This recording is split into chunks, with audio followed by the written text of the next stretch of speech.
Naku, ano yung mga sold out? Wag lang sana yung tatay ko. Aha ko.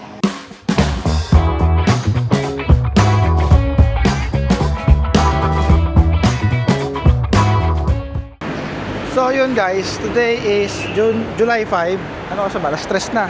3:30. At kakain kami ng aking pamilya. Ay, wait lang, sara ko lang. So kakain kami ng aking pamilya dito sa Master Haka. So dito yan sa tapat ng EPSA, ay sa Yasaki. Yasaki. At na-try namin kung okay pa talaga dito. So, let's go. So, yun guys, napasok siya dito. Yan. Nasa hagdan. Yan. Dito, second floor siya. Tapos, kaliwa ka agad. So, go, go, go! Faster, faster! Faster, faster! So, yan, Master Hakaw. So, dito lang yung store niya. Available din Food Panda. So, tara guys, try natin. Yan. Open. Hello po. May tatlo lang. So, unfortunately guys, yung Master Hakaw, walang hakaw today. Kalungkot naman. Yun ang alam pinunta ko dito, wala pa yung hakaw. So, no choice, hahanap kami ng ibang kakainin. Tuloy. Yung prawn dumplings.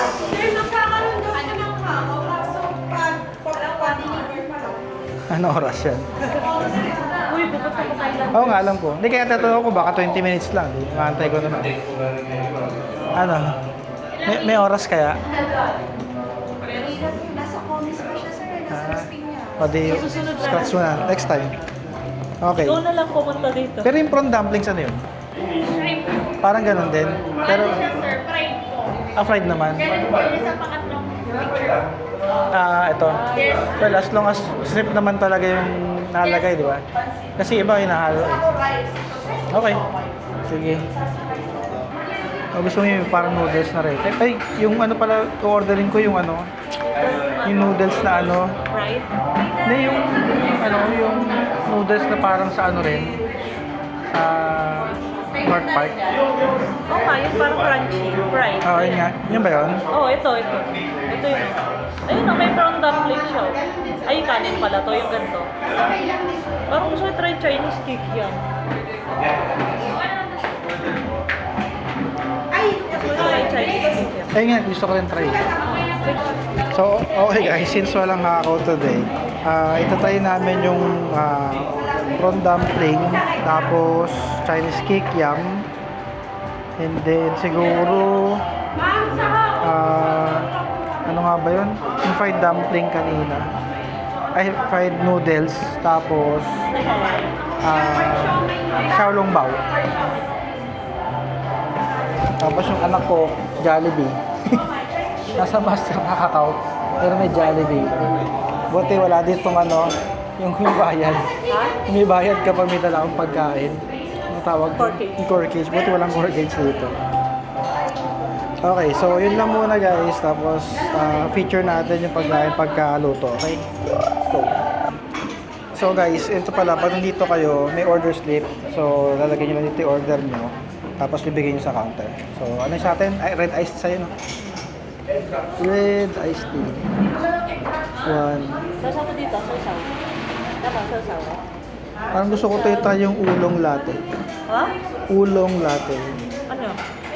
Ulong tea na latte. Orderin ko para matry mo. Ice lang Ice nga. Tapos, fried noodles. Ano yung kuchay? Ha? Kuchay. Nasaan? Ano, kuchay. Ayan. Kuchay. Alam ko ano yun. So, yun nga. Sulat na lang natin yung order. Dahil walang, kakao, iyak. So, dun tayo sa xiaolong bao. Natin one. Tapos, prawn dumpling. Sabi ka pa walang tao Mas kikiam. So, kikiam. Diba? Baka matagal yung order kaya dagdagan na natin. Mag-rice ka ba ba? Rice toppings, hindi na. Yeah? Next time na lang siguro. Parang gusto ko i-try yung ano nila dito. Egg fried rice. Kaso parang... Huwag na, huwag ka mag-rice. i-try ko lang egg fried rice. May solo naman yun. Okay, so guys, since walang hakaw today, try natin yung mga basic lang na dim sum, pati fried noodles. Okay, so let's go. So guys, 15 minutes pa daw. So bali, ang nag-aantay, masasuggest ko sa inyo, maaga kayo dito kasi usually pag weekend, hapon, parang medyo sold out na yung mga product. So fortunately, pinunta ko dito ng hakaw, wala. So, yung yata talaga pagka masarap. Pero so far nakapili naman kaming ibang choices. Hopefully okay naman yung lasa. So mamaya i-share ko sa inyo yung lasa. Okay?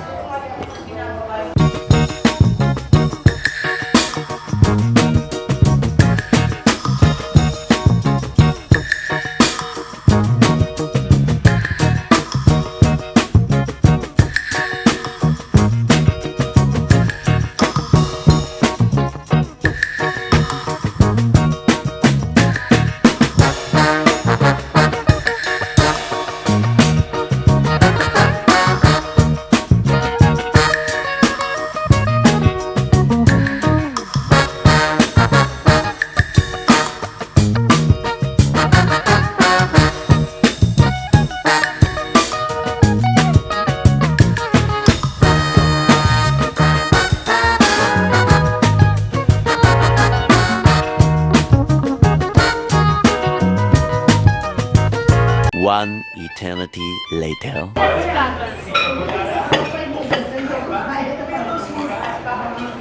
Tapos yung peanuts. Peanut sauce na. Yes po. Oh, wait lang. From dumpling a la carte. Shark steam po.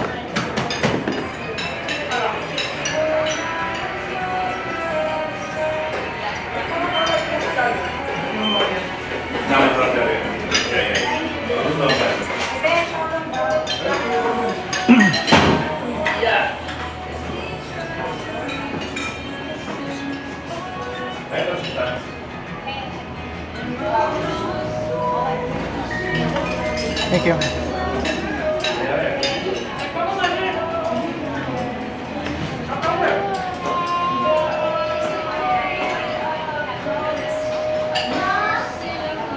Miss, yung hakaw ba sure na 8 minutes lang? Baka sumobra. Sure? Sige, isa lang. Yan ba? Mabul yung hakaw eh. Yung pinunta ko dito eh. Xiaolong po regular. Yan. Pwede naman i-take off pag di kinaya.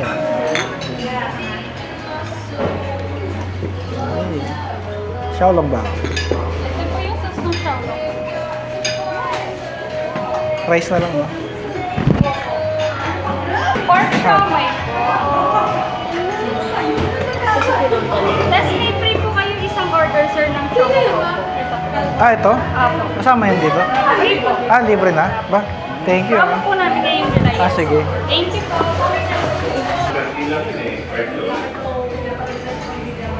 Egg Ayun. fried rice. Ayun na lang. Thank you. Huwag ka na kasi yan bang makailan? So guys, tara kain tayo. Nagpabot pa ako ng hakaw kasi mabot naman. So try natin din. Let's go. So ayun, dami libre daw. Choco bun. Ewan ko. One eternity later. Asan yung short skin dyan? Ito. Ito. Ah, ito.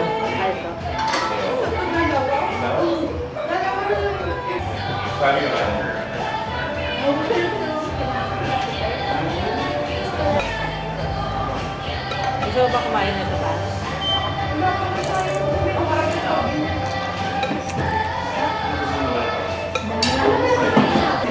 Oo, dumating din ang hakaw. Ayan guys, sumabol. Tikman natin yung mamaya. Let's go. Nakain.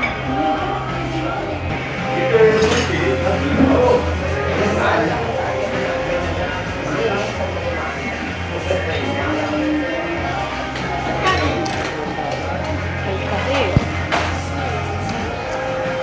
Walang latte. restaurant ay Thank you. Thank you po.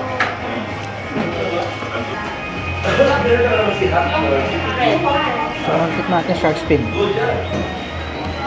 So, shark fin, 8 out of 10. Sarap. inamoy.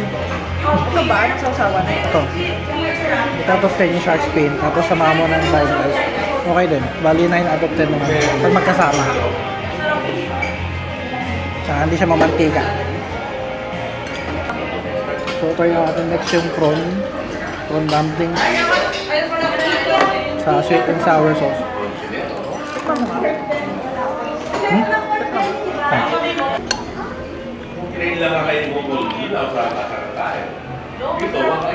So, sarap.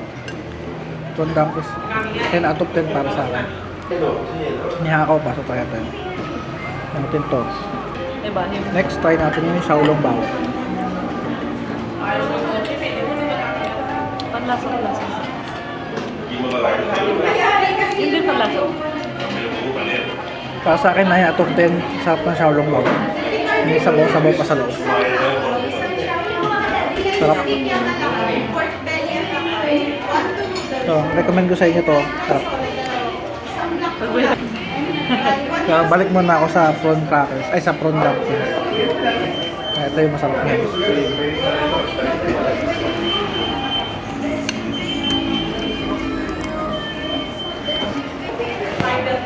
Ang harap pag magkasin. Ang dami, no?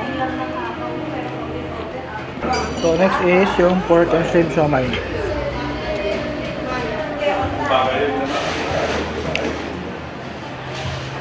Sa akin, 8 out of 10 yung sauce, dipping sauce niya. Sarap. Tsaka lang yung maanghang.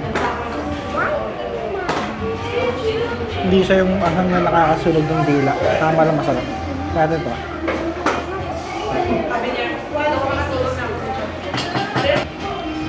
10 out of 10 to.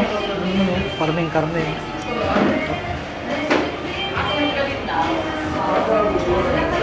So, atin na rice.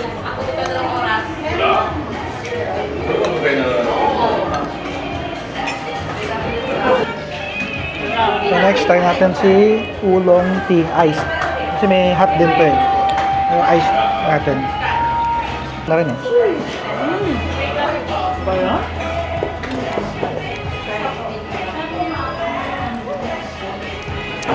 Sarap. Chocolate ba? Come on, chocolate. Patry mo lang. Tapos mo sa bibig mo. Chocolate. Chocolate ba? Ayaw. So dahil ayaw ng anak ko, tatry ko. Chocolate. Masarap naman yun. Ito nga. Eh, ayaw niya, kala niya kasi kung... Hindi mo. Sarap. Ang deep ng lasa. Ha? Sarap ng lasa. Chocolate na chocolate. Chocolate na eh. Ba't ayaw mo? So try nyo rin yung chocolate ba nila. So ayun guys, nag-overheat yung camera. So nireset ko lang. Ayun, try ulit yung Oolong Tea na iced. Kala ko yun na ano? Sa akin, 7 out of 10. Okay, palasa ko lang naman. Honest review naman to eh. So, ito natin yung fried noodles. Halo ko na dito. Parang kahit lasa naman, parang lasang halaman. Tama ni Kot yan. Personally, lagyan ng toyo siguro. Oyster sauce. Thank you.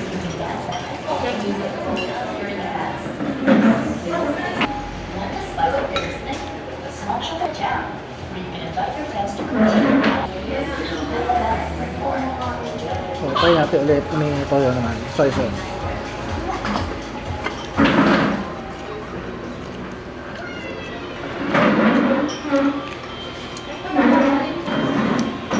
Buhay ko. Wala, may food. Ha?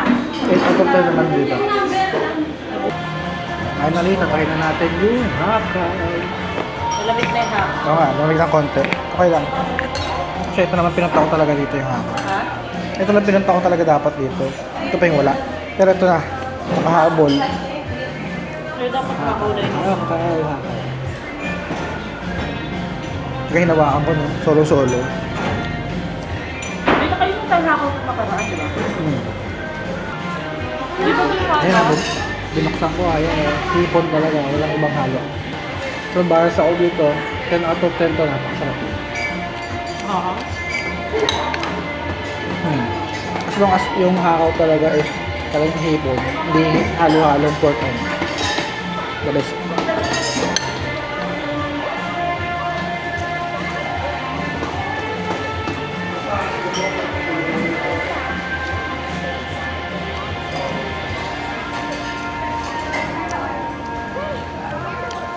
So, ubusin lang namin to guys. Tapos, mamaya i-rate ko overall para makapag-decide kayo kung pupunta ba kayo dito or hindi. So, ano ulit.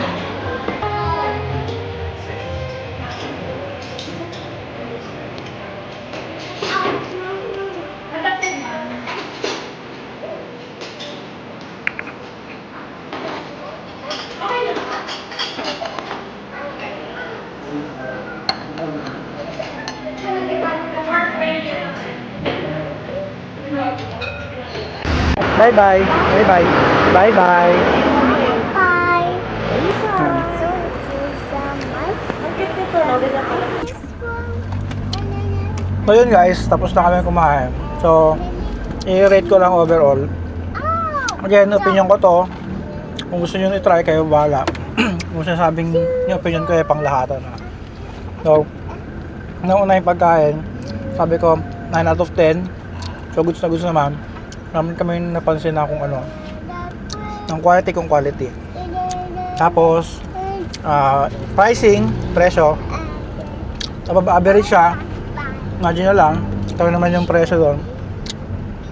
Ito pala yung total na bill namin, papost ko dito. Pero, nga, para sa akin lang, kung medyo mataas siya, pero sulit naman, value for money, okay na okay. Service, masabi ko, 10 out of 10 kasi kahit self-service nakalagay doon, inasikaso pa rin naman kayo ng mga waitress doon. Yung may-ari, tutulungan kayo. Lagi, nakatutok naman lagi. So, okay na okay sila. Sabi ko lang yung last is yung ambience. 7 out of 10 dahil kasi siguro yung oras lang. Sabi naman nila kasi dahil maaraw lang. Pero init eh. Kahit dalawa yung aircon, naka 16 temp, pero ang init. Parang hindi komportable.